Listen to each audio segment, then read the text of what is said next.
ನಮಸ್ಕಾರ. ಇದು ಸುದ್ದಿ ವಿಶ್ಲೇಷಣೆ. ನಾನು ಶಶಿಧರ್ ಭಟ್.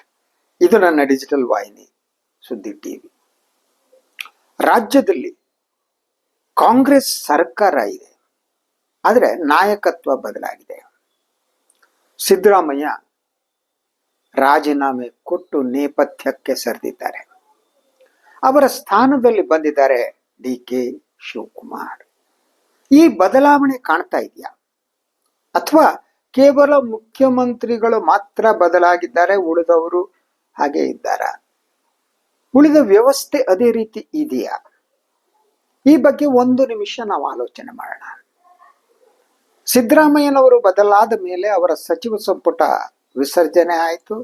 ಡಿ.ಕೆ. ಶಿವಕುಮಾರ್ ಅವರ ಸಚಿವ ಸಂಪುಟ ಬಂತು. ಸಚಿವರೆಲ್ಲ 13 ಜನ ಅವರೇ ಇದ್ರು. ಅದಾದ ಮೇಲೆ ಸಂಪುಟದ ವಿಸ್ತರಣೆ ಆಗಬೇಕಾದ್ದು ಇದುವರೆಗೆ ಆಗಿಲ್ಲ. ಸೊ ಮೇಲ್ನೋಟಕ್ಕೆ ಎಲ್ಲರದ್ದು ವಿಮರ್ಶೆ ಏನು ಅಂತಂದ್ರೆ, ನಾಯಕರು ಮಾತ್ರ ಬದಲು, ಉಳಿದೆಲ್ಲ ಒಂದೇ ಅಂತ. ನಾನು ಹಾಗೆ ಅಂದುಕೊಂಡಿದ್ದೆ, ಆದರೆ ಹಾಗಿಲ್ಲ. ಸೊ ಕಾಂಗ್ರೆಸ್ ಸರ್ಕಾರ ಬದಲಾಗಿದೆ. ಕಾಂಗ್ರೆಸ್ ಸರ್ಕಾರದ ನೀತಿ ಬದಲಾಗ್ತಾ ಇದೆ, ಅಪ್ರೋಚ್ ಬದಲಾಗ್ತಾ ಇದೆ. ಸಿದ್ದರಾಮಯ್ಯನವರ ಸರ್ಕಾರಕ್ಕೂ ಈಗ ಡಿ.ಕೆ. ಶಿವಕುಮಾರ್ ಅವರ ಸರ್ಕಾರಕ್ಕೂ ಇರುವ ವ್ಯತ್ಯಾಸ ಏನು?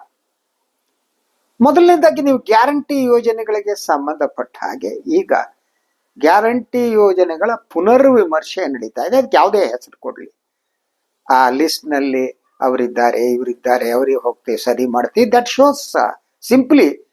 ಸೊ ಗ್ಯಾರಂಟಿ ಯೋಜನೆಗಳನ್ನ ಏನಿದೆ ಅದನ್ನ ಕಡಿತಗೊಳಿಸುವ ಒಂದು ಪ್ರಕ್ರಿಯೆ ನಡೀತಿದೆ. ಅದು ಯಾಕೆ ನಡೀತಾ ಇದೆ ಅಂದ್ರೆ, ಅದರಿಂದ ಉಳಿದಂತ ಹಣ ಇರುತ್ತಲ್ಲ, ಉಳಿಸಿದ ಹಣವನ್ನ ಅದನ್ನ ಶಾಸಕರುಗಳಿಗೆ ಅವರವ್ರ ಕ್ಷೇತ್ರಗಳಿಗೆ ಕೊಡಬೇಕು ಅನ್ನೋ ಒಂದು ಗುಪ್ತ ಯೋಜನೆ ಇದ್ದಂತೆ ಕಾಣುತ್ತೆ. ಇದು ಬದಲಾವಣೆ ನಂಬರ್ 1. ಬದಲಾವಣೆ ನಂಬರ್ 2, ಸನ್ಮಾನ್ಯ ಡಿ.ಕೆ. ಶಿವಕುಮಾರ್ ಅವರು ಸರ್ಕಾರದಲ್ಲಿ ಸಂಪೂರ್ಣ ನಿಯಂತ್ರಣವನ್ನ ತೆಗೆದುಕೊಳ್ಳುವ ಪ್ರಕ್ರಿಯೆಯನ್ನ ಪ್ರಾರಂಭಿಸಿಬಿಟ್ಟಿದ್ದಾರೆ. ಅವರ ವಿರುದ್ಧ ಧ್ವನಿ ಎತ್ತ ಕೂಡದು ಯಾರು ಅಂತ. That is DK. ಶಿವಕುಮಾರ್ ಅವರ ಅಪ್ರೋಚ್. ಅದು ಪ್ರಾರಂಭವಾದ್ದು ಮೊದಲು ನೀವು ನೋಡಿ, ಪರಮೇಶ್ವರ್ ಅವರ ಏನಿದ್ದಾರೆ ಉಪಮುಖ್ಯಮಂತ್ರಿಗಳು, ಆದರೆ ಯಾವುದೇ ಜಾಹೀರಾತಿನಲ್ಲಿ ಉಪಮುಖ್ಯಮಂತ್ರಿಗಳ ಫೋಟೋ ಇರಲ್ಲ. ಸಿದ್ದರಾಮಯ್ಯ ಆಗಿರಲಿಲ್ಲ. ಸಿದ್ದರಾಮಯ್ಯ ಒಂಥರ ಡೆಮೊಕ್ರೇಟು, ಅಥವಾ ಡಿ.ಕೆ. ಶಿವಕುಮಾರ್ ಹೇಳಿದಂತೆ ಕೇಳ್ತಿದ್ರು, ಅದನ್ನೆಲ್ಲ ನಾನು ವಿಶ್ಲೇಷಣೆ ಮಾಡಲ್ಲ. ಆದರೆ ಪ್ರತಿ ಸರ್ಕಾರದ ಕಾರ್ಯಕ್ರಮಗಳಿರಲಿ, ಇನ್ನೊಂದಿರಲಿ ಮತ್ತೊಂದಿರಲಿ, ಸಿದ್ದರಾಮಯ್ಯನವ್ರ ಫೋಟೋ ಪಕ್ಕದಲ್ಲಿ ಡಿ.ಕೆ. ಶಿವಕುಮಾರ್ ಅವ್ರ ಫೋಟೋ ಇದ್ದೇ ಇರ್ತಿತ್ತು ನೋಡಿ. ಈಗ ದೇವರಾಜ ಅರಸು ಅವರ ಪುಣ್ಯತಿಥಿ ಸಂಬಂಧಪಟ್ಟಂತ ಬಂದಂತ ಸರ್ಕಾರಿ ಜಾಹೀರಾತಿನಲ್ಲಿ ಪರಮೇಶ್ವರ್ ಅವರ ಹೆಸರೇ ಇರಲಿಲ್ಲ. ಸೊ ಆದ್ರಿಂದ ಪರಮೇಶ್ವರ್ ಅವರು ಉಪಮುಖ್ಯಮಂತ್ರಿಗಳಾದ್ರೂ ಕೂಡ ಮುಖ್ಯಮಂತ್ರಿಗಳಿಗೆ ಸಮಾನವಾದ ಒಂದು ಅವಕಾಶವನ್ನ ಹಿಂದಿನ ಸರ್ಕಾರದಲ್ಲಿ ಹೇಗೆ ಉಪಮುಖ್ಯಮಂತ್ರಿಗೆ ಕೊಡಲಾಗಿತ್ತೋ ಅದಿಲ್ಲ.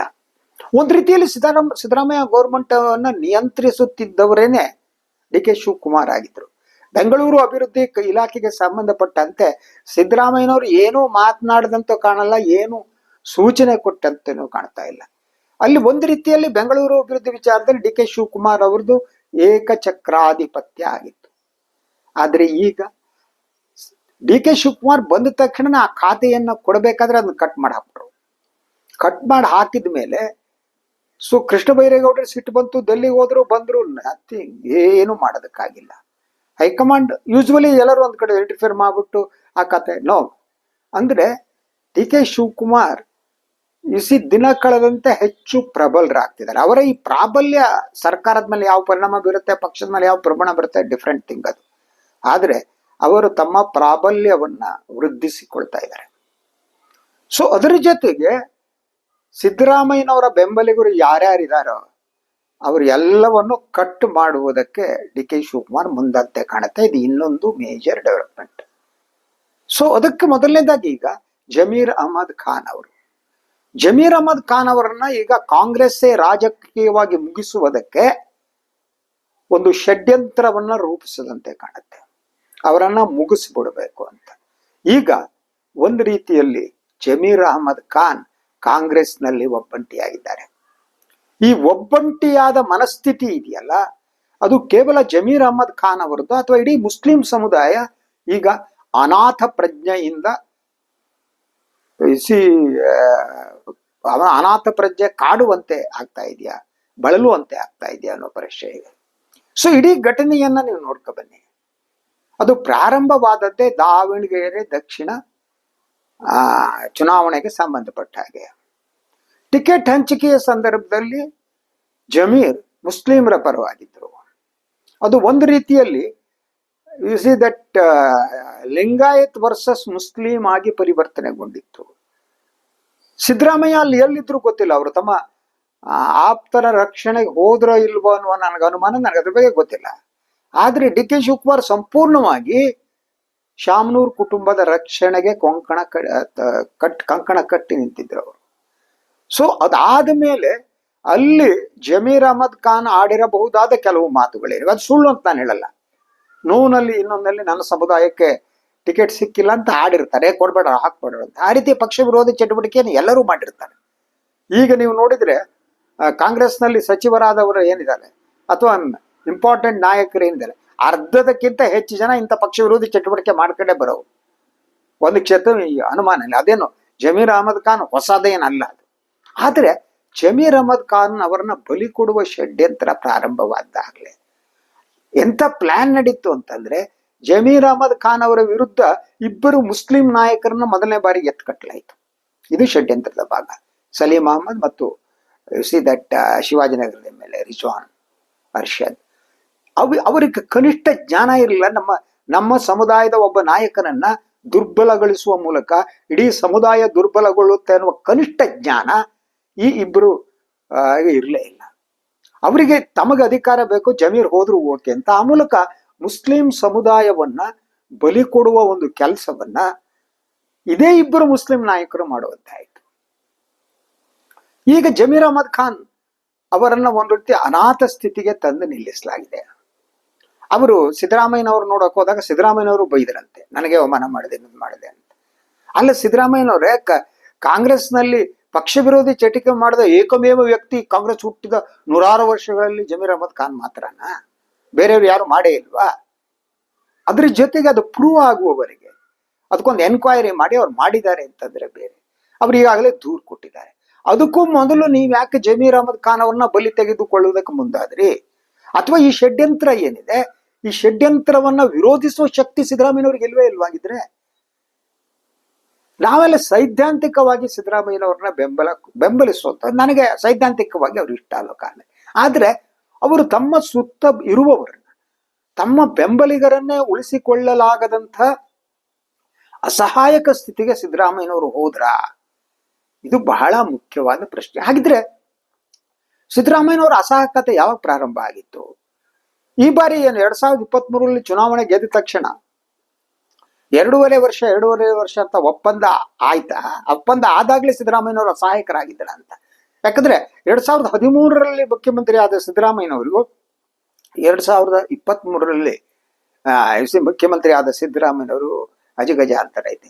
ಅದ್ರ ಜೊತೆಗೆ ಅವರು ಯಾವಾಗ ಅಧಿಕಾರವನ್ನ ಬಿಟ್ಕೊಡ್ಬೇಕಾಯ್ತು ಆ ಸಂದರ್ಭದಲ್ಲಿ ಬಹಳ ಸ್ಪಷ್ಟವಾಗಿ ನನ್ನ ಮಗ ಮಂತ್ರಿ ಆಗೋದು ಬೇಡ ಅಂತ ಹೇಳ್ಬೇಕಾಗಿತ್ತು. ಸನ್ ಸ್ಟ್ರೋಕ್ ಇಂದ ಹೊರಗೆ ಬಂದ್ರೆ ಅವರು ದೊಡ್ಡ ನಾಯಕರಾಗ್ತಿದ್ರು. ಇದುವರೆಗೆ ಅವ್ರು ಮಾಡಿಕೊಂಡು ಬಂದಂತ ರಾಜಕಾರಣದಲ್ಲಿ ಇನ್ನೊಂದು ಸ್ವಲ್ಪ ಕಾಲ ಹೋಗ್ಲಿ, ನನ್ನ ಮಗ ಹಾಗೆ ಇರಲಿ, ಅವ್ರು MLC ಆಗಿದ್ದಾನೆ ಸಾಕು, ಮುಂದೆ ನೋಡೋಣ ಅಂತ ಹೇಳಿದ್ರೆ ಕರ್ನಾಟಕದ ಜನತೆ ಅವರನ್ನ ಎತ್ತಿಕೊಂಡು ಅಡ್ಡ ಪಲ್ಲಕ್ಕಿಯ ಮೇಲೆ ಇಟ್ಕೊಂಡು ಕರ್ನಾಟಕದಾದ್ಯಂತ ಅವ್ರ ಮೆರವಣಿಗೆ ಮಾಡ್ತಿದ್ರು. ಅಂತ ಅವಕಾಶವನ್ನ ಸಿದ್ದರಾಮಯ್ಯ ತಪ್ಪಿಸ್ಕೊಂಡ್ರು. ಹಾಗಿದ್ರೆ ಅವರಿಗೂ ಸನ್ ಸ್ಟ್ರೋಕ? ಅವರಿಗೂ ಇದರಲ್ಲಿ ನನ್ನ ಮಗ ಒಬ್ಬನಿದ್ದಾನೆ ಅವನು ಮಂತ್ರಿ ಆಗ್ಲಿ ಅಂತ ಹೋದ್ರೆ ಅವರ ಸಮಾಜವಾದವನ್ನ ನಾವು ಅರ್ಥೈಸಿಕೊಳ್ಳುವ ಬಗೆ ಯಾವುದು? I am seriously thinking about Siddaramaiah. ಯಾಕಂದ್ರೆ ಅವ್ರ ಮೇಲೆ ಪ್ರೀತಿ ಗೌರವ ಇರೋದ್ರಿಂದ, ಅವರು ಸುತ್ತಮುತ್ತಲು ಇರುವಂತಹ ಬಲಪಂಥೀಯ ಪತ್ರಕರ್ತರುಗಳು ಅವ್ರ ಜೊತೆ ಇರೋದು, ಅದ್ರ ಜೊತೆಗೆ ತಮ್ಮ ಬೆಂಬಲಿಗರನ್ನ ರಕ್ಷಿಸಿಕೊಳ್ಳಲಾಗದ ಅಸಹಾಯಕತೆ, ಅದ್ರ ಜೊತೆಗೆ ತಮ್ಮ ಮಗನ ಮಂತ್ರಿ ಆಗ್ಲಿ ಅಂತ ಆಸೆ ಪಡೋದು, ಇದು ಯಾವುದೇ ಸಮಾಜವಾದಿ ಸಿದ್ಧಾಂತದ ಭಾಗ ಅಲ್ಲ ಅಂತ. Why Siddaramaiah is doing that? So ಈಗ ಬಹಳ ಮುಖ್ಯವಾದ ನನ್ನ ಪ್ರಶ್ನೆ ಇರೋದು ಅಂದ್ರೆ ಜಮೀರ್ ಅಹಮದ್ ಖಾನ್ ಅವರನ್ನ ಬಲಿ. ಇವತ್ತು ಚಾಮರಾಜಪೇಟೆ ವಿಧಾನಸಭಾ ಕ್ಷೇತ್ರದ ಕೆಲವು ಭಾಗದಲ್ಲಿ ಪಾದರಾಯನಪುರ ಏನಿದೆ ಅಂತ ಕೇಳಿ ಮುಸ್ಲಿಮ್ರು ಅವರು ಪ್ರತಿಭಟನೆ ಮಾಡಿದ್ರು, ಅವ್ರನ್ನ ತೆಗೆದುಕೊಳ್ಳಿ ಅಂತ ಹೇಳೋದಕ್ಕೆ. ಸೊ ಜಮೀರ್ ಅವ್ರನ್ನ ನೀವು ತಗೋತಿರೋ ಬಿಡ್ತಿರೋ, ಅವ್ರಿಗೆ ಮಂತ್ರಿ ಆಗಿ ಏನಾಗಬೇಕು ಅಂತಲ್ಲ, is A business man, that's A different issue. ಆದ್ರೆ ಕಾಂಗ್ರೆಸ್ಸಿಗೆ ಒಂದು ಶಕ್ತಿಯಾಗಬಹುದಾದ ಒಬ್ಬ ಮುಸ್ಲಿಂ ನಾಯಕರನ್ನ ಅವರನ್ನ ಬಲಿ ಕೊಡುವ ಕೆಲಸವನ್ನ ಯಾರ ಸಲುವಾಗಿ ಯಾರಿಗಾಗಿ ಮಾಡ್ತಾ ಇದ್ದೀವಿ? ಆ ಸಮುದಾಯಕ್ಕೆ ಆಗಬಹುದಾದ ನೋವಿದೆಯಲ್ಲ, ಅದಕ್ಕೆ ರಿಸ್ಪಾನ್ಸಿಬಲ್ ಯಾರು? ಸೊ ಇಡೀ ಮುಸ್ಲಿಂ ಸಮುದಾಯ ಈ ದೇಶದಲ್ಲಿ 2ನೇ ದರ್ಜೆಯ ಪ್ರಜೆಯಾಗಿ ಅಸಹಾಯಕತೆಯಿಂದ ಬದುಕಬೇಕಾದ ವಾತಾವರಣ ಇದೆ. ಆ ಅಸಹಾಯಕತೆನೇ ನಿಮಗೆ ಒಂದು ಮತ ಬ್ಯಾಂಕ್ ಅನ್ನುವ ದುರಹಂಕಾರ ಈ ಕಾಂಗ್ರೆಸ್ಸಿಗೆ ಇದ್ದಂತೆ ಕಾಣುತ್ತೆ. ಇವ್ರು ಎಲ್ರಿ ಹೋಗ್ತಾರೆ? ಬಿಜೆಪಿಗೆ ಹೋಗ್ತಾರ?